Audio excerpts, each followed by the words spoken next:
Aku punya hobi memancing, dan hobi memancing ini ternyata diturunkan dari ayahku yang memang punya hobi mancing dari kecil. Aku pun juga dididik mancing dari kecil. Sehubungan dengan mancing ini, aku punya cerita yang terjadi pada Desember 1995. Waktu itu umurku 8 tahun. Aku diajak bapak mancing ke Kali Muncul. Kali Muncul itu salah satu kali gede yang bersumber dari Merbabu dan Gunung Telemoyo di Kabupaten Semarang. Nah, airnya itu mengalir bermuara di Rawapening, telaga yang jadi legenda. Aku dan bapakku udah sering ke situ karena Muncul itu memang tempat yang menjanjikan buat pemancing. Istilahnya itu surganya pemancing untuk ikan-ikan air deres. Meskipun ikannya nggak gede-gede banget kayak di laut, tapi Sungai Muncul itu punya karakter cara mancing yang berbeda dari tempat-tempat yang lain. Sungai Muncul terletak di tengah-tengah desa. Namun sungai itu menjelang muara itu kanan kirinya itu hanyalah hamparan sawah yang luas banget, yang mana kalau musim hujan sawah itu terkadang kemasukan air yang melumpah dari Rawapening. Terkadang desa-desa di sekitarnya Rawapening pun juga terdampak oleh air rob yang berasal dari Danau Rawapening itu. Nah, Sungai Muncul itu sungai yang selalu mengalir airnya tanpa henti tiap tahun, mau musim hujan mau musim kemarau, airnya itu selalu melimpah. Cuman kalau pas musim hujan airnya itu kadang-kadang keruh karena bawaan air luapan dari sawah atau air jalanan atau mungkin dari kebun-kebun yang di hulu menuju ke dalam sungainya itu. Yang membuat Sungai Muncul menjadi favorit juga karena banyak ikan-ikan yang masuk ke arah sungai itu menjelang musim hujan. Mereka biasanya bertelur. Kesempatan itulah yang biasanya kita ambil untuk mancing. Biasanya itu bagus di musim hujan. Jadi antara bulan Desember, Januari, Februari, Maret itu paling bagus banget. Aku dan bapakku tuh selalu mengambil spot tidak jauh dari muara, karena nggak jauh dari muara itu perairannya itu lebih dalam daripada di daerah hulu. Kalau di daerah hulu untuk mancing itu agak susah karena kailnya itu pasti akan sering hanyut-hanyut dan jumlah populasi ikan yang di daerah itu hulu nggak sebanyak yang kayak di daerah dekat muara. Ceritanya kita cari tempat di daerah muara yang di kanan kiri sungai itu ditumbuhin tanaman pisang. Jadi sama petani-petani sawah yang ada di sekitar situ itu pematang sungainya itu ditanami pohon pisang. Tapi secara alami juga ada pohon bambu, ada pohon cangkring, yang mana kalau pohon cangkring itu rantingnya jatuh keinjek udah bikin kita nangis jerit-jerit. Kenapa enggak? Karena pohon cangkring itu durinya banyak. Dan itu yang membuat kadang kita sebagai pemancing itu menghindari mancing di bawah pohon cangkring, takut kena duri yang gak sengaja keinjak atau kesenggol.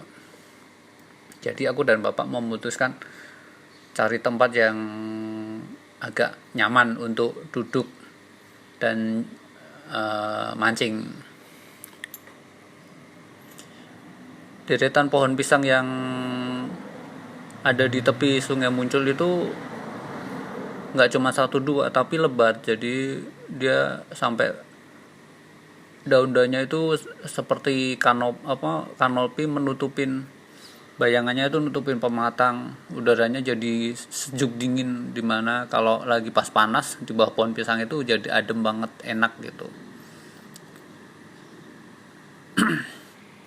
Nah, pas mancing di bawah pohon pisang itulah aku tuh sebenarnya merasa agak ngeri gimana gitu. Sebagai anak kecil kan punya rasa takut gitu, karena kok kayak seram gitu loh. Yang aku lihat itu orang Jawa bilang singup. Padahal kan kalau menurutku enakan mancing di tempat yang pematangnya terbuka, meski cuman 1-2 pohon yang menaungi gitu. Dan yang membuat aku lebih ngeri karena di Sungai Muncul itu populasi ularnya itu banyak. Enggak kayak sungai-sungai lainnya. Pernah sekali aku juga pas mancing, lagi naik mancing, tahu-tahu di belakangku itu ular sepanjang 2,5 meter itu, segede lengan, melata gitu. Ular itu sih nggak kenapa-napa, dia ngejar tikus, cuman akunya yang panik gitu, akunya yang jadi ketakutan sendiri. Ular itu ngejar tikus, tapi ngejarnya itu pas mereka lewat di belakang kita gitu, atau mungkin pas nggak sengaja aku melihat ular itu ada di pohon-pohon bambu yang di pinggiran kali muncul gitu loh. Itu yang membuat aku jadi bertambah agak ngeri gitu. Nah, kembali ke tempat mancing itu tadi, ya Bapak memang memilih tempat mancing itu entah apa alasannya. Tapi yang aku tahu, Bapak tahu tempat itu bagus buat mancing karena airnya berarus tapi lebih tenang, dan dalamnya itu kira-kira 1,5 meter.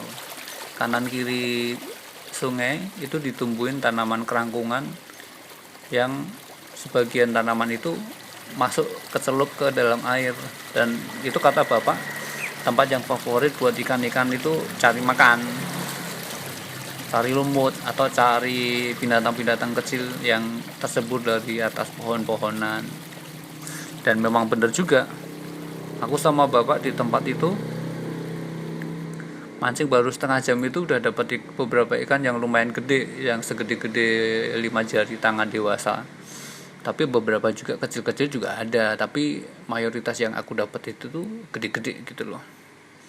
Cuman aku dikasih tahu bapak, di situ aku nggak boleh berisik, dan aku nggak boleh pindah kemana-mana. Aku juga nggak boleh banyak bersuara. Aku juga nggak boleh banyak membuat gerakan-gerakan yang mengagetkan, baik ketika aku mau pindah tempat, dan bapak juga meminta aku nggak boleh pindah-pindah tempat selain ada di tempatku yang pertama. Ya aku logikanya, oh ya mungkin ikan kalau ada sedikit gerakan ikannya akan buyar, jadi ikan akan pindah tempat gitu. Nah bapakku mancing terus dari mulai jam 10 pagi udah mancing, dan hasilnya memang lumayan banyak banget. Sampai jam setengah 2 itu udah banyak, sekitar hampir 3 kilo lah mungkin kira-kira. Aku udah sama bapak berdua mancing dapatnya. Semua jenis ikan yang aku dapat itu dari mulai ikan wader, ikan kepala timah, sampai ikan karper atau juga ikan wader hijau yang orang setempat bilang. Kalau wader hijau itu dalam bahasa Indonesianya itu ikan nilem. Ikan nilemnya itu gede-gede, gendut-gendut, lagi musim bertelur kan kalau lagi musim hujan itu. Makanya dia masuk ke sungai. Nah,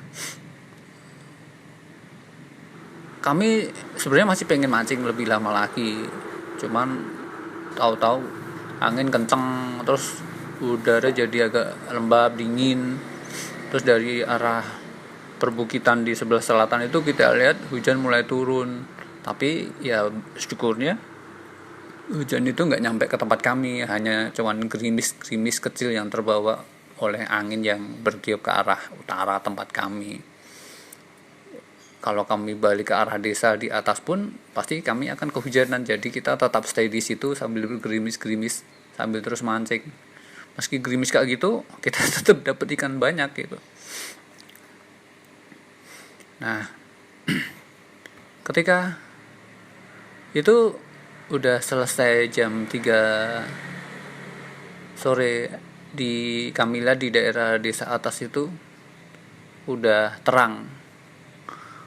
Aku dan bapak memutuskan untuk menyudahi acara mancing itu karena memang perolehan ikan juga udah cukup banyak. Kami rasa udah cukup untuk kami masak lah gitu. Kami memberesi memberesi mancing, kami melipat semuanya, Namun pas ketika melipat itulah aku melihat ada ular sebesar pohon kelapa itu turun dari atas daun-daun pisang di atas kami. Bapak pun juga ngelihat. Aku hampir kaget karena ular itu kayak bukan ular biasa gitu, warnanya itu putih keperakan. Kepala ular itu nggak kayak ular piton atau ular apa, jadi kayak ada punuk-punuknya itu di daerah kepalanya. Itu sekilas kalau nggak diamatin dengan baik-baik itu kayak memakai mahkota. Terus kayak ada kupingnya. Ular itu turun dari atas daun-daun, gedenya segede pohon kelapa. Buat aku itu mustahil. Masa ular segede pohon kelapa itu pasti berat banget. Dan kenapa dia ada di atas daun-daun pisang? Daun-daun pisang mana kuat menahan berat beban yang sebesar ular itu. Aku kaget, aku terperanjat banget. Aku hampir lari ke tempat bapak, tapi bapak segera memberitahu sambil memberi isyarat diam, memberi isyarat jari di depan mulutnya supaya aku tenang. Aku menggigil ketakutan banget saat itu.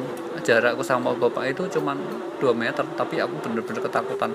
Dan aku lebih takut karena bapakku ngasih tahu aku supaya diam. Ular itu nampak nggak terganggu dengan aku dan bapak ada di situ. Dia pelan-pelan turun, nggak mengarah ke kami sih, tapi ular itu berhenti sebentar kayak ngelihat keadaan, tapi kayak juga ngelihat ke kami. Tapi dia nggak peduli gitu, kayak nggak peduli. Dia tahu-tahu masuk pelan-pelan ke dalam air. Pas masuk ke dalam air itu nggak ada bunyi apa air beriak gitu. Ularnya itu bener-bener tenang. Yang lebih mengherankan lagi, di bagian ujung ekor ular itu ada semacam kayak kerincingan yang biasa orang buat nari apa kuda kepang itu, kelintangannya itu ada berbentuk bulat gitu, mungkin sekitar 6 atau 8. Dan ular itu terus masuk ke dalam air lalu menghilang. Aku kaget banget setelah melihat aku demikian. Dan setelah ular itu menghilang di dalam air, bapak menghampiri aku. Dia memberitahu aku, berkata seperti ini, "Le, kamu gak usah khawatir, kamu gak usah takut, gak usah khawatir dengan apa yang kamu lihat. Sebab yang kamu lihat tadi itu si Mbah yang punya tempat ini. Jadi kamu jangan heran, kamu jangan takut. Lain waktu misalnya kamu mancing sendiri dan ketemu dengan hal kayak gitu, kamu jangan panik, kamu jangan lari. Dia nggak kenapa-kenapa gitu. Cuman kalau kamu takut, kamu panik, yang celaka kamu, entah kamu kepleset masuk sungai atau mungkin kamu jatuh gitu. Itu sebabnya kenapa kita hari ini mancing dapat banyak, karena mbah itu yang jagain tempat ini. Dia ngasih tempatnya buat kita mancing. Nah itu aku bener-bener shock dan belum bisa mencerna kata-kata bapak. Tapi aku ingat bener, wajahku pias. Aku gak bisa lupa akan hal itu. Tapi sampai kesini aku gak kapok gitu loh untuk mancing ke situ lagi. Dan beberapa kali aku masih melihat ular itu seperti kayak gitu loh.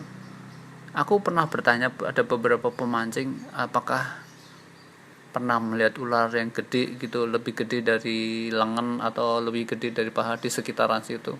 Mereka semua nggak tahu, mereka nggak ngelihat, mereka juga nggak pernah ketemu.